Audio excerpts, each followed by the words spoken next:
เมนูมื้อนี้เด้อมีตำมะฮุ่งเนาะแกงผักกาดส้มพักและกาแกงมะเขือทอดไข่ที่หนังกินน้ำกันเด้อกินข้าวน้ำกันเด้อฮะไม่เนี่ย เขาเป็นอะไร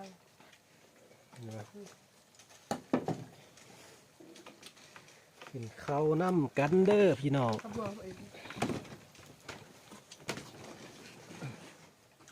เจ๊ ซาตะสุดเลยครับลูก เห็นมา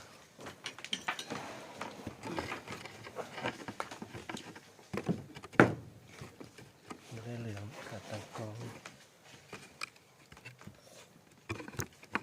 ไม่ใช่ได้บทสนทนา เราเห็นโทรศัพท์นี้ก็ข้อความไม่ใช่อย่างนี้นะ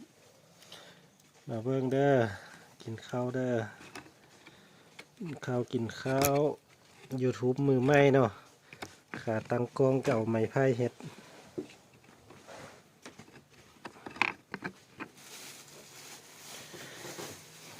กินข้าว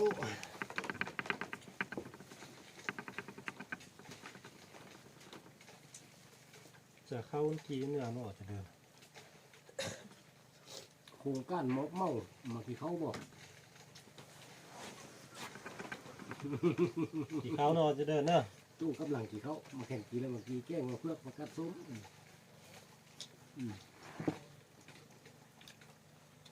ลงมาข้าวกินเนื้อก็ ก็คือมีการโล่งแล้ว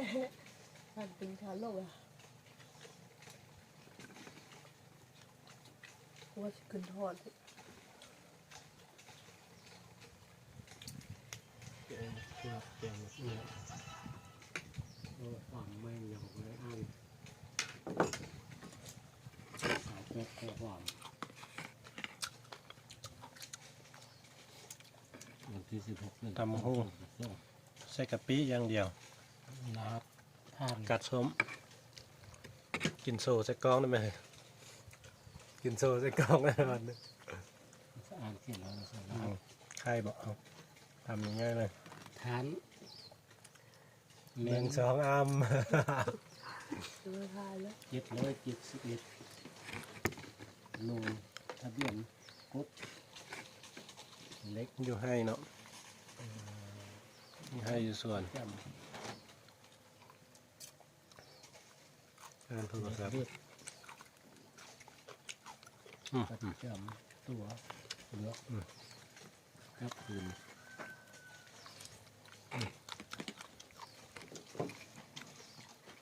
บนแม่หมวก พูดด้วยเหรอ ใต้หูเป็นไง บ่เข้าขักงามเลยว่าพูด คนล่อประจำเหือนเนาะกินนกเผ็ดบ่ได้งับแกงนกเพือก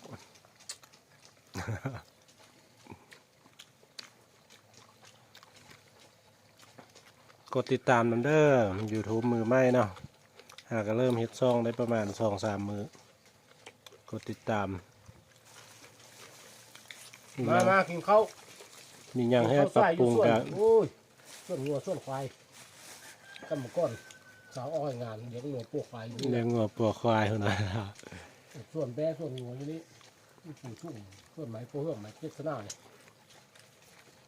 ของลุ่มมันเป็นส่วนมะเก็ดต้นซ้ำแข้งซ้ำขาก็มีของลุ่ม ส่วนไม้เจ็ดสนาปลูกหญ้าเลี้ยงวัว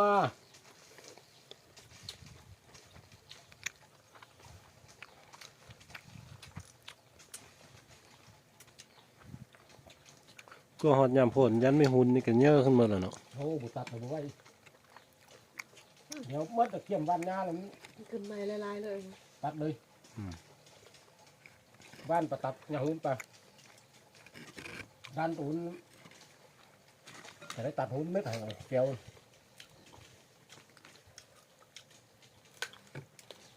ต่อมาห้อง ตัดหุ่นให้ทำด้วยน้ำมัน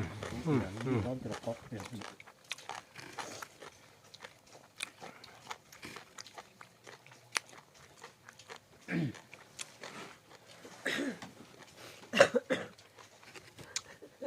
เสียงไอ น้ำมันสีเหลือง เ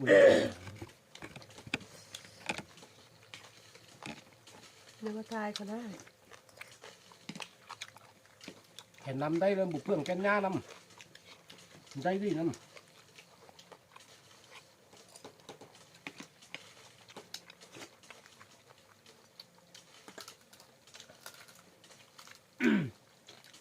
นอนให้เอาแก้ว10 ลูกก็พอแค่นั้นนำได้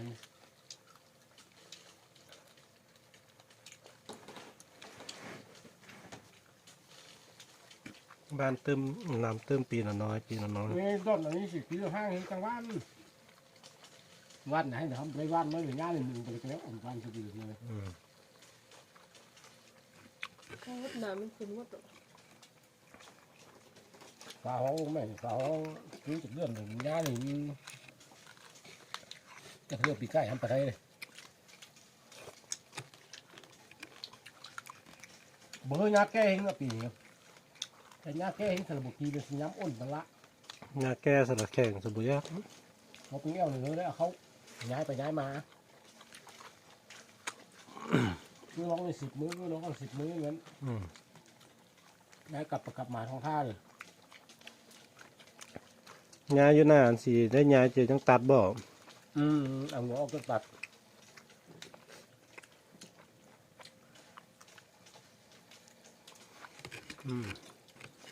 ยำมีเล เรื่อง ย ก็ปิ้งกันแล้วตัดช่องเสือปิ้งง่ายอยู่นะแต่ว่าอยู่อีเม็ดงานมันทำตัดช่องเสือเป็นยาแก้คือนี้ล่ะ กาตังกองสุดโหด โอ้หัวเพื่อนยาพอผมเพิ่งไม่หัวไม่คำเทียนไม่หัวออนเซตอ่ะ น้ำ แล้วงาพอตุ้ย ซื้อมา2 ตัวน่ะค่ายตัว9 ล้าน10 ล้านหัวมันจะได้2 น้องนึงค่าย8 9 ล้านหัวยืดถึงไว้แม่ กดติดตามกันได้ดูครับ YouTube มือไหม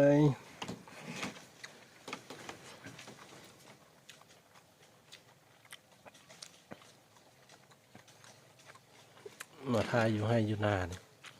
ตำส้มอันนี้ออสกีบ่ได้ดอก หัวยามสัญญาเลยมันบ่มียากีอ้าวกว่าเลยมันแก้กระแดงเขาเลยมันเลี้ยงเลยกับเยอะเลยแต่หัวเอาไปซ่อน น้ำเพียมันละ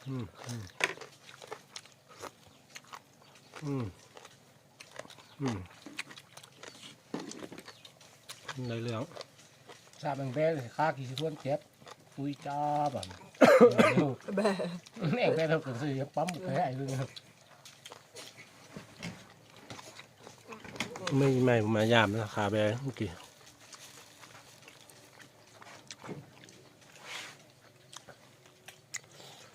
ห้านเป็นยังเหลือแต่ตัวเดียวนะ ห้างไข่กำลังฝักอยู่ ไข่จังวะเหลือตัวเดียวเลี้ยงลูกซะหน่อย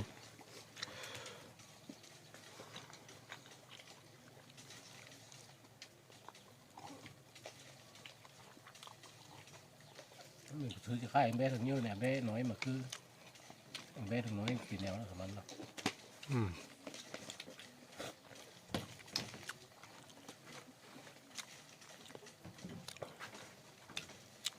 แต่ว่าคันกลัวขายมีแตัวจินสักโล60สิบยักษ์น้อย แบง 60 70ต่อจินซะได้ พดคล้ายจงพี่ไม้เนี่ยเดี๋ยวคล้ายเลยจงเอาไปกินอย่างของกัน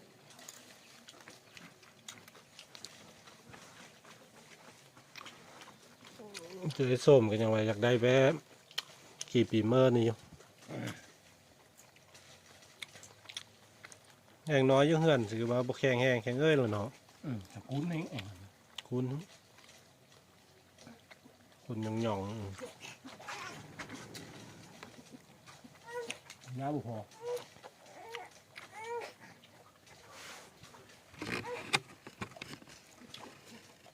บุยกเอามาซื้อนะเดี๋ยวกับแบงยุ่งเดี๋ยวบุเป๊ะแบะ ๆจะมีโอกาสโป้งเนี่ย ปล่อยปลาขึ้นมา ตัวจิ้มตัวแบงถุงหัวพีมันจะจ้อยตรงหัวมันเปรี้ยวบุ้งเลย ปล่อยปลาหาขึ้นหน้าหันบ่ บุตุ้ยเลยตัวแบงยุ่งหัวถุงหัวบุตุ้ย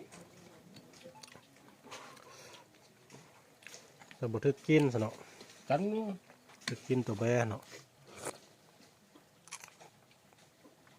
จะกินสักเดียวสักทีพอนี้ แห้ง จบคลิปก่อนเด้อพักกดไลค์กดติดตามเด้อพี่น้องเอ้ยมือ YouTube มือไม่